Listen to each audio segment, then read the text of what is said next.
Selamat siang, selamat bertemu kembali. Dalam pembelajaran hari ini kita mempelajari sel elektrolisis. Pada sel elektrolisis kita akan mempelajari perbedaan dulu dengan sel volta yang kita pelajari sebelumnya. Pada sel volta dijelaskan bahwa perubahan energi kimia menjadi energi listrik. Kemudian reaksi pada sel volta berlangsung secara spontan. Sedangkan pada sel elektrolisis adalah mempelajari kebalikan dari sel volta. Jadi dipahami reaksi kimia terjadi karena adanya arus listrik. Kemudian reaksi tidak spontan. Pada sel elektrolisis, katoda kutub negatif. Reaksi reduksi. Anoda kutub positif, yaitu reaksi oksidasi. Pada umumnya, elektroda digunakan pada sel elektrolisis adalah elektroda yang tidak terlibat dalam reaksi atau yang dinamakan dengan inert. Contohnya grafit atau karbon, emas, Au, dan platina atau Pt. Kemudian cara kerja sel elektrolisis. Pada katoda dihubungkan dengan kutub negatif dan anoda dihubungkan kutub positif dari sumber arus listrik. Sumber arus listrik memompa elektron ke katoda dan ditangkap oleh kation. Pada saat yang sama, anion atau ion negatif melepaskan elektron.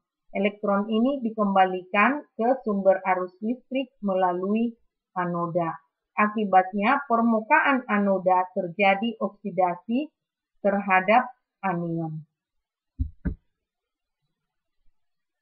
Sel elektrolisis. Pada katoda, logam golongan 1A, 2A, aluminium, dan Mn adalah 2H2O tambah 2E menghasilkan H2 tambah 2OH-. Kemudian logam lain dan asam Lx positif tambah Xe menghasilkan L. 2H positif tambah 2E menghasilkan H2. Jadi ini yang terjadi di katoda. Kemudian yang terjadi pada anoda, jika elektroda inert, Pt, C, dan Au, jika sisa asam oksid, sulfat, fosfat, NO3, dan NO2, maka reaksi pada anoda adalah H2O menghasilkan 4H positif tambah O2 tambah 4E. Kemudian sisa asam lain dan basa, yaitu 2Cl negatif menghasilkan Cl2 tambah 2E. Kemudian 2I negatif menghasilkan I2 tambah 2E. 4OH negatif menghasilkan 2H2O tambah O2 tambah 4 elektron. Kemudian jika di anoda elektroda aktif, maka yang terjadi Lx positif menghasilkan Xe tambah L. Jadi dari reaksi di atas atau skema di atas diketahui bahwa banyak spesies yang bereaksi baik berupa kation maupun anion, air, atau elektrodanya. Jadi perlu diperhatikan reaksi yang terjadi sehingga kita bisa dapat menuliskan atau senyawa yang bereaksi sehingga siapakah yang terjadi di anoda atau yang bereaksi di anoda maupun di katoda. Contoh soalnya nomor 1, tuliskan persamaan reaksi elektrolisis larutan KCl. Nah, perlu diperhatikan. Berarti jika larutan, ini berupa larutan golongan 1A, K, jadi di katoda itu nanti yang bereaksi adalah 2H2O. Dan di anoda itu adalah 2Cl negatif. Terlebih dahulu direaksikan dulu. Nah, seperti reaksi berikut ini. Di katoda 2H2O tambah 2E menghasilkan H2 tambah 2O H-. Di anoda 2Cl negatif menghasilkan Cl2 tambah 2E. Sehingga terjadi reaksi redoksnya atau reaksi elektrolisisnya 2KCl tambah 2H2O menghasilkan 2K positif tambah 2OH- tambah H2 tambah Cl2, yaitu penjumlahan katoda dan anoda. Kemudian contoh soal yang kedua, tulislah reaksi elektrolisis larutan CuSO4 dengan elektroda PT. Nah, di sini kita reaksikan CuSO4 sehingga sisa asamnya yaitu sulfat. Maka di anoda nanti yang terjadi adalah 2H2O tambah H4H positif tambah 2 tambah O2 tambah E. Kemudian perlu diperhatikan di sini ada 2E, yaitu pada katoda kita setarakan dikali 2. Di sini 4E dikali 1. Ya. Jadi di katoda tadi Cu2 positif tambah 2E, sini 2E. Di sini 4E. Kan karena sisanya sulfat, maka 2H2O. Jadi sehingga dapat hasilnya penjumlahannya seperti ini. Kemudian nomor 3, elektrolisis leburan garam.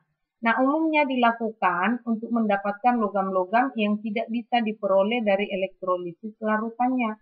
Misalnya logam natrium, magnesium, aluminium, dan lain-lain. Jadi, sebelum dielektrolisis, garam tersebut dipanaskan sampai mencair, kemudian dilanjutkan di elektrolisis. Nah, ini contoh elektrolisis cairan NaCl. Jadi kalau dia cairan NaCl, kita reaksi ionisasikan dulu menjadi NaCl menjadi 2Na positif tambah 2Cl negatif.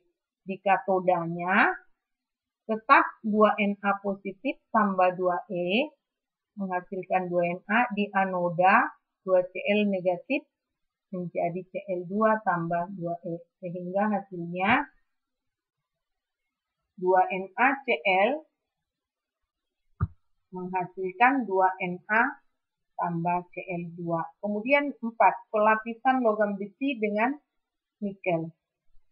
Di anoda nikel, di katoda logam besi. Jadi elektroda ini, ya ini contoh logam tadi, elektrolit adalah larutan NiSO4. Nah, reaksinya di anoda Ni menghasilkan Ni2 positif tambah 2E. Kemudian di katoda Ni2 positif tambah 2E menghasilkan Ni. Ini garisnya ini diturunkan ke bawah, kemudian ini juga ya diturunkan ke sini. Ya nanti dapat hasilnya. Kemudian pemurnian logam tembaga. Ya, ini sama-sama logam. Di anoda logam Cu tidak murni, di katoda logam Cu murninya.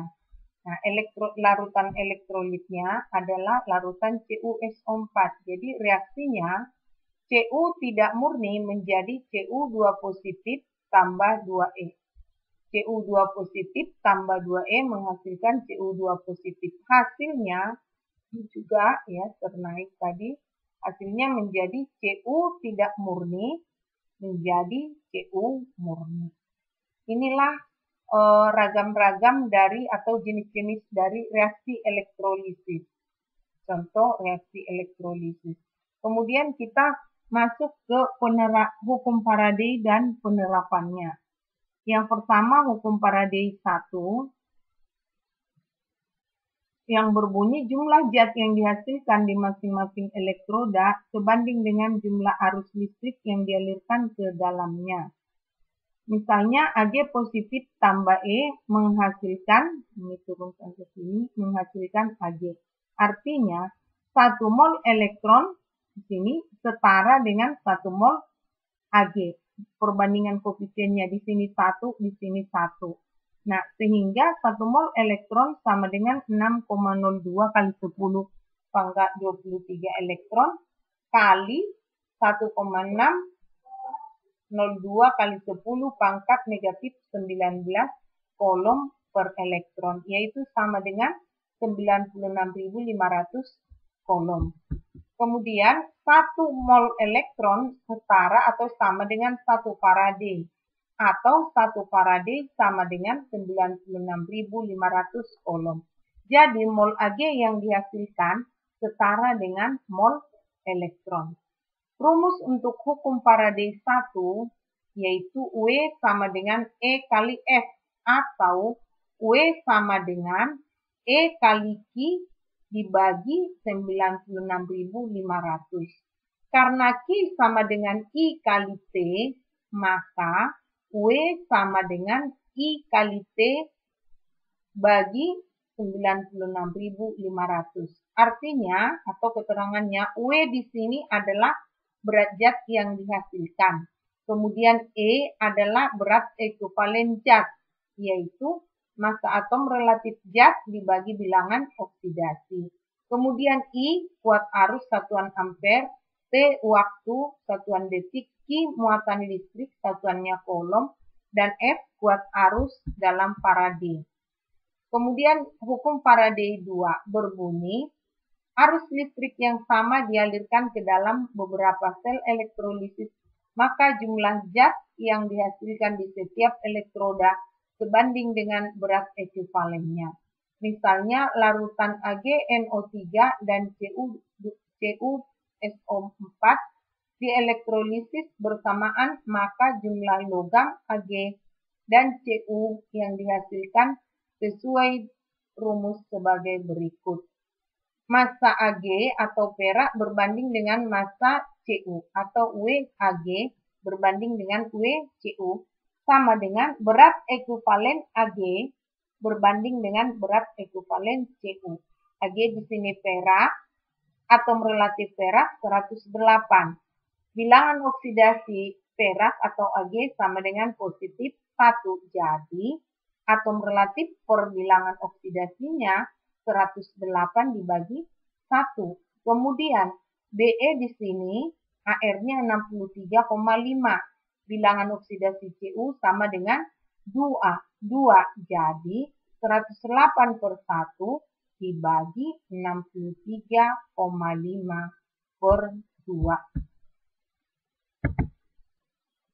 Contoh soal untuk hukum Faraday 2. 1. Pada elektrolisis larutan AgNO3 menggunakan elektroda karbon, terbentuk endapan Ag sebanyak 2 gram. A. Tuliskan reaksi yang berlangsung pada kedua elektroda. B. Berapakah volume gas oksigen (STP) yang dihasilkan setelah elektrolisis selesai dilakukan? Diketahui AR/Ag sama dengan 108 N14 O16.